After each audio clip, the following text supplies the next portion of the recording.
Kozhikode പേരാമ്പ്രയിൽ CPIM UDF സംഘർഷം. CKG college തെരഞ്ഞെടുപ്പുമായി ബന്ധപ്പെട്ട സംഘർഷത്തിൽ ഷാഫി പറമ്പിൽ MPക്ക് പരിക്കേറ്റു.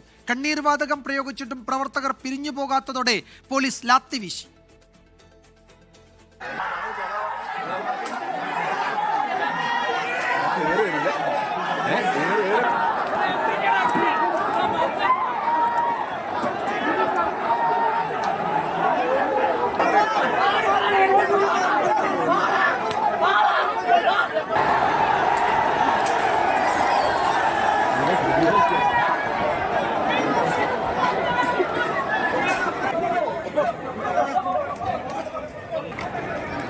ചോര വീണാലും സ്വർണ്ണമോഷണം മാഞ്ഞു പോകില്ല എന്ന് ഷാഫി പറമ്പിൽ. പാർലമെന്റ് അംഗമാണെന്ന് അറിഞ്ഞുകൊണ്ടാണ് തന്നെ മർദ്ദിച്ചതെന്നും ഷാഫി പറമ്പിൽ പറഞ്ഞു.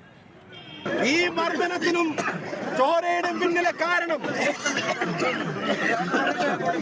നിങ്ങളുടെ സ്വർണ്ണക്കടത്ത് ഒളിച്ചു വെക്കാനുള്ള മറച്ചു വെക്കാനുള്ള വ്യാമോഹമാണെങ്കിൽ രണ്ടിനും മറുപടി പറയാൻ ആഗ്രഹിക്കുന്നു. ഒന്ന്, ഇതിലും വലിയ പരാജയം പേരാമ്പ്രയിൽ നിങ്ങൾക്കുണ്ടായിരിക്കുമെന്ന് പറയാൻ ആഗ്രഹിക്കുന്നു. രണ്ട്, എന്തിനെ കൊണ്ട് വാർത്ത മറച്ചാലും ഈ സ്വർണം കട്ടവരെ ജനങ്ങളുടെ മുമ്പിൽ തുറന്നു കാണിക്കുക തന്നെ ചെയ്യും. വ്യാപക പ്രതിഷേധത്തിന് കോൺഗ്രസ് നേതാക്കൾ ആഹ്വാനം ചെയ്തിട്ടുണ്ട്. ചില പ്രതികരണങ്ങളിലേക്ക്.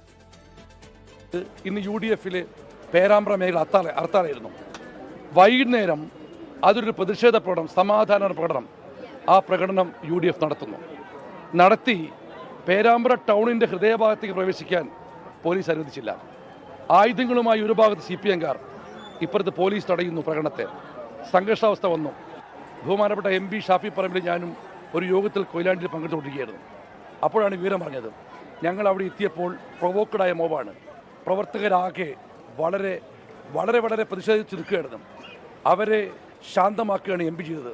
ഞാനും MPയും പോയി ശാന്തരാക്കി കൊണ്ടിരിക്കുന്നിടയ്ക്കാണ് പോലീസ് ഒരു പ്രകോപമില്ലാതെ വന്നിട്ട് അടിക്കുകയായിരുന്നു. ഷാഫി പറമ്പിൽ MPയെ നോക്കിയടിക്കുകയായിരുന്നു. കോഴിക്കോട് നഗരത്തിലും സെക്രട്ടേറിയറ്റിന് മുന്നിലും അല്പസമയത്തിനകം പ്രതിഷേധ പ്രകടനങ്ങൾ നടക്കും. നാളെ പ്രതിഷേധ ദിനമായി ആചരിക്കാനും കോൺഗ്രസ് ആഹ്വാനം ചെയ്തിട്ടുണ്ട്. സമീർ C. മുഹമ്മദ് വിവരങ്ങൾ നൽകും കോഴിക്കോട്ട് നിന്ന്. സമീർ, എന്താണ് ആ മേഖലയിലെ ഇപ്പോഴത്തെ സാഹചര്യം? സംഘർഷാവസ്ഥയ്ക്ക് അയവ് വന്നിട്ടുണ്ടോ? ഷാഫി പറമ്പിലിനെ ആശുപത്രിയിലേക്ക് മാറ്റിയോ ഇപ്പോൾ?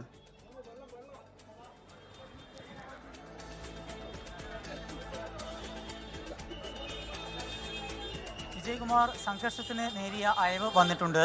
ഇപ്പോൾ സാരമായി തന്നെയാണ് MPക്ക് പരിക്കേറ്റിരിക്കുന്നത്. MPയെ കോഴിക്കോട് ബേബി മെമ്മോറിയൽ ആശുപത്രിയിൽ പ്രവേശിപ്പിച്ചിരിക്കുകയാണ്. അദ്ദേഹത്തിൻ്റെ മൂക്കിൽ നിന്ന് രക്തം വരുന്നത് ഉൾപ്പെടെയുള്ള പരിക്കാണ് അദ്ദേഹത്തിനുള്ളത്. മാത്രമല്ല, പേരാമ്പ്രയിൽ നിന്ന് ഇവിടേക്ക് എത്തിക്കുന്ന വേളയിൽ പോലും മൂക്കിൽ നിന്ന് രക്തം ഒഴുകുന്നുണ്ടായിരുന്നു. അദ്ദേഹത്തെ ചേർത്ത് നിർത്തിക്കൊണ്ട് MK രാഘവൻ MP പിടിച്ച് അകത്തേക്ക് കൊണ്ടുപോകുന്നു. ആ വേളയിൽ MK രാഘവൻ MPയുടെ ദേഹത്ത് പോലും ഈ രക്തം ഒഴുകുന്ന ഒറ്റ വീഴുന്ന ഒരു സാഹചര്യം ഉൾപ്പെടെ ഉണ്ടായിരുന്നു. ഇപ്പോൾ അദ്ദേഹത്തെ ബേബി മെമ്മോറിയൽ ആശുപത്രിയിൽ പ്രവേശിപ്പിച്ചിരിക്കുകയാണ്. അത്യാഹിത വിഭാഗത്തിൻ്റെ ഈ വിഭാഗത്താണ് അദ്ദേഹത്തെ കയറ്റിയിരിക്കുന്നത്. സാരമായി തന്നെ പരിക്കേറ്റിട്ടുണ്ട്. അദ്ദേഹത്തിൻ്റെ ആരോഗ്യനില തൃപ്തികരമാണ് എന്ന് തന്നെ നമുക്ക് മനസ്സിലാക്കാൻ കഴിയുന്നു. MK രാഘവൻ MP, അതുപോലെ തന്നെ DCC പ്രസിഡന്റ് ഉൾപ്പെടെയുള്ളവർ അദ്ദേഹത്തോട് ഒപ്പമുണ്ട്. അദ്ദേഹത്തിൻ്റെ ആരോഗ്യനില പരിശോധിച്ച ശേഷം ഇന്ന് ഇവിടെ കണ്ടിന്യൂ ചെയ്യേണ്ടി വരുമോ അതല്ല ഡിസ്ചാർജ് ചെയ്യുമോ എന്നുള്ള കാര്യത്തിൽ ഒരു വ്യക്തതയില്ല.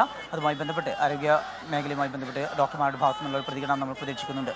ഇന്ന് രാവിലെയൊക്കെ അവിടെ ഹർത്താലായിരുന്നു. വളരെ ശാന്തമായ ഒരു സാഹചര്യം തന്നെയായിരുന്നു പേരാമ്പ്രയിൽ ഉണ്ടായിരുന്നത്. കഴിഞ്ഞ ദിവസം ഉണ്ടായിട്ടുള്ള സംഘർഷം, അതിൻ്റെ പശ്ചാത്തലത്തിലാണ് UDF ഹർത്താലിന് ആഹ്വാനം ചെയ്യുകയും ആ ഹർത്താൽ രാവിലെ 6 മണി മുതൽ വൈകിട്ട് 5 മണി വരെ നീണ്ടു നിൽക്കുകയും ചെയ്തു. അതിന് പിറകെയാണ് ശക്തിപ്രകടനമായിക്കൊണ്ട് കോൺഗ്രസും അതുപോലെ തന്നെ CPIMും എത്തിയത്. ഇങ്ങനെ ഇരു വിഭാഗവും നേർക്കുനേർ വരുന്ന സാഹചര്യം ഉണ്ടായപ്പോഴാണ് അവിടേക്ക് പോലീസ് എത്തി. പോലീസ് ഇരു കൂട്ടരെയും അവിടുന്ന് പിന്തിരിപ്പിക്കാനുള്ള ശ്രമത്തിലായിരുന്നു. എന്നാൽ പിന്തിരിഞ്ഞു പോകാൻ കൂട്ടാക്കിയില്ല. പിന്നീടാണ് പോലീസ് ലാത്തി വീശുന്ന സാഹചര്യമുണ്ടായി. ആ ലാത്തി വീശി അതുപോലെ തന്നെ ഗ്രനേഡും അതുപോലെ കണ്ണീർ വാതകവും ഉപയോഗിച്ചു. അങ്ങനെ കണ്ണീർ വാതകം പ്രയോഗിക്കുന്നതിനിടയിലാണ്